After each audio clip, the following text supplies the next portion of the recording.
So hello guys, তোমাদের মাঝে আবার নিউ ব্লগ নিয়ে চলে এসেছি আমি। তোমরা দেখতে পাচ্ছো এখন আমরা ইসলামপুর থেকে বাড়ি যাচ্ছি। তোমরা দেখো একটা হেভি সুন্দর রাস্তার মোমেন্টটা দেখা যাচ্ছে, গাছপালা ওপরেও হেভি লাগছে একদম।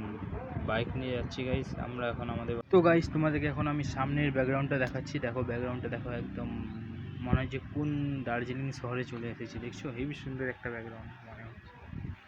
দেখো চার সাইডে ভুট্টা, মাঝখানেও ছোট বড় বড় গাছ। তো গাছ গাড়িটা নিয়ে যাতে যাতে মাঝ রাস্তায় হেভি গাড়িটা গরম হয়ে গেছে, তো হঠাৎ করে বন্ধ হয়ে গেল।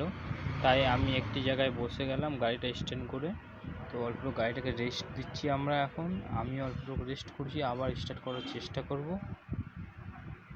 তো গাইস গাড়িটা স্টার্ট করার চেষ্টা করলাম, তো গাড়িটা স্টার্ট হচ্ছিল না। তো একটা দাদাকে কল করলাম, দাদা এখন আসবে, গাড়িটা দেখবে কি সমস্যা হচ্ছিল। তো অনেক দূর থেকে আসার জন্য আমার পাগুলো হেভি ব্যথা হয়ে গেছিলো। তো অল্পটুকু দাঁড়া হলাম, দাঁড়া হয়ে একটু হাঁটাচলা করতেছিলাম। এই যে আমাদের ভুট্টাগুলো দেখতে পাচ্ছ, আমাদের এদিককার ভুট্টাগুলো হেভি নষ্ট হয়ে গেছে। ওই একটা হেভি ঝড় হলো না, ওই ঝড়ের মধ্যে পুরো ভুট্টা নষ্ট হয়ে গেছে।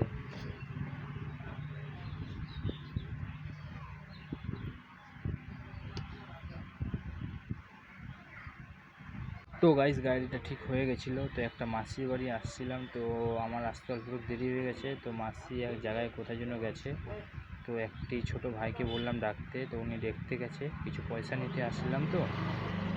তো গাইস আমরা বাড়িতে আসি ফ্রেশ ট্রেশ হয়ে অল্পটুক। আমার মা বলছিল যে ঠান্ডা খা বাবা, এই গরমের মধ্যে ঠান্ডাটা ভালো হবে, খুবই রোদের মধ্যে আসিস, ঠান্ডা খা, ঠান্ডা খেলে অল্প শরীরটা ঠান্ডা হবে।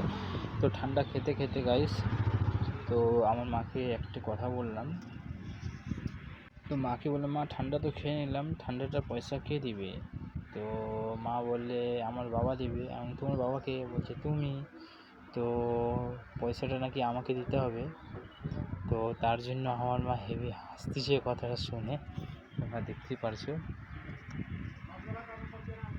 তো হ্যালো বন্ধু, আমরা ঠান্ডা ঠান্ডা খাই অল্পটুকু দোকানে বসছিলাম। তো আমার এই ছোটো ভাইটা আসলো, ছোটো ভাইটা আসে, একটা কথা বললাম ছোটো ভাইটাকে।